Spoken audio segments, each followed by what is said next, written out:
So my GRE experience, bottom line, I got lucky. I gave my GRE after pandemic, so I was working from home at that time. So I was able to devote appropriate time for the preparation. I studied for about 2 months for GRE. 1 month like we studied for our college exams, and 1 month I did study seriously. So basically I was able to score 327 with about 1 month of serious preparation. I did join a prep class earlier, but I got as much use out of it as I did from my BTech degree. So yeah, very much.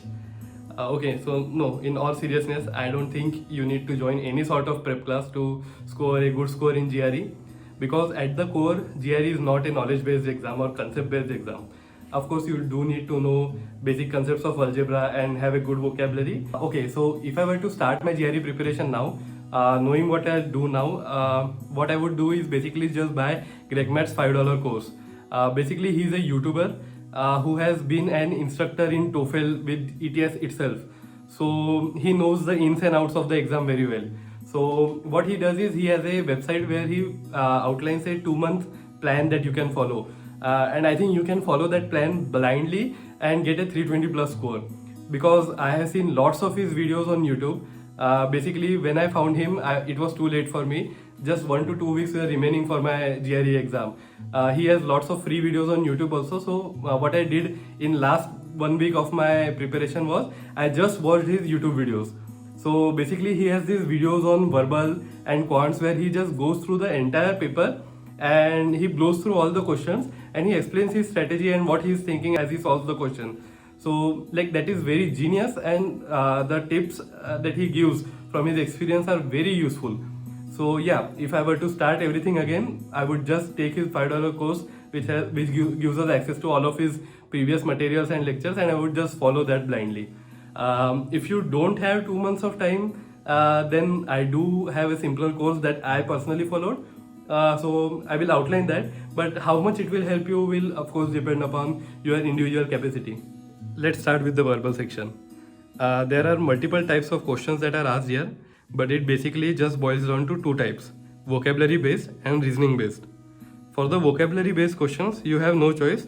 Cold hard truth, if you want to get each and every question right, you need a vocabulary of 2 to 3,000 words.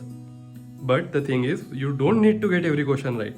Remember, for technical programs, you want a near perfect quant score and just enough verbal score to get your score above 320. So from all the vocab based questions, mostly you would get a 60-40 split, where 60% are the repeated words that follow some sort of pattern and are found in some or the other common word lists, and 40 are from that 3000 impossible to learn list. So just target those 60%, for which I would recommend the Barron's 800 word list. It is more than enough to prepare for the 60% common words. Just learn these and they should be more than enough. Of course, if your luck is bad, then this 60-40 ratio may invert. But if you want to prepare for that situation, get ready to mug up those 3000 words.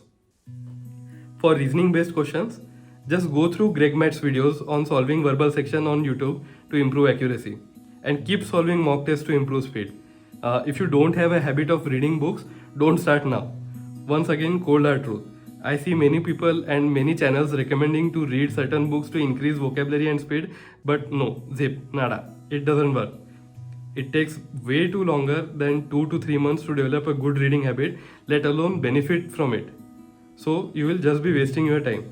Instead, just learn the word list by heart and solve some mock tests and you should be good. One section, I would say get the 5-pound book of problems.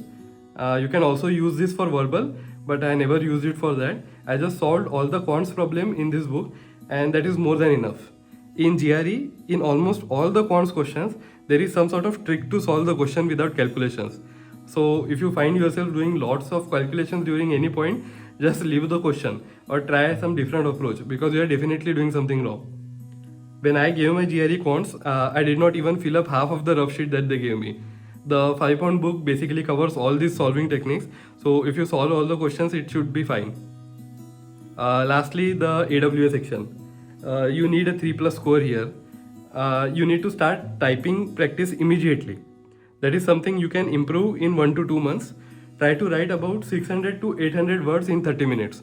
Because let me tell you, you will have a lot less time than you think. You try to structure out your essay and start typing, and the next thing you know, 15 minutes have already passed. I myself suffered from this issue, and that's why I scored a lot less in AWA. Even for AWA, again, follow Greg Matt's YouTube channel. Beautiful videos on how exactly to structure your essays and write mechanically so that you can get it done in 30 minutes and move on. Lastly, mocks. Here's what you are going to do.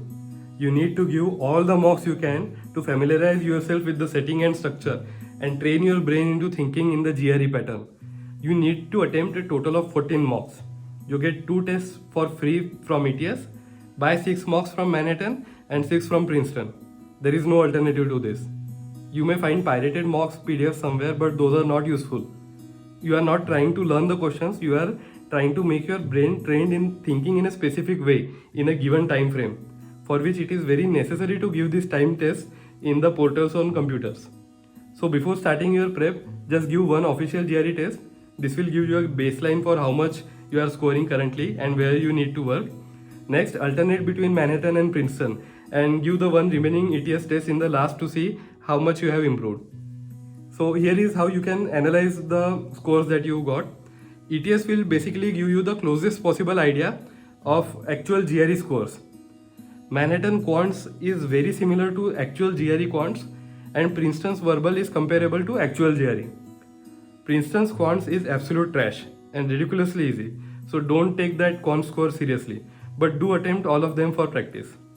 Yeah, that's all you need to do to get a good score in GRE. It's not a cakewalk, but it is definitely not as hard as preparing for something like JEE or CAT. You can easily get a 320 plus score if you just work a little hard. I am planning to make a similar roadmap video for TOEFL, so if that is something that you might be interested in, please do like and subscribe. And as always, my email and socials are open if you have any doubts and if you want to reach out to me. So yeah, thank you for watching.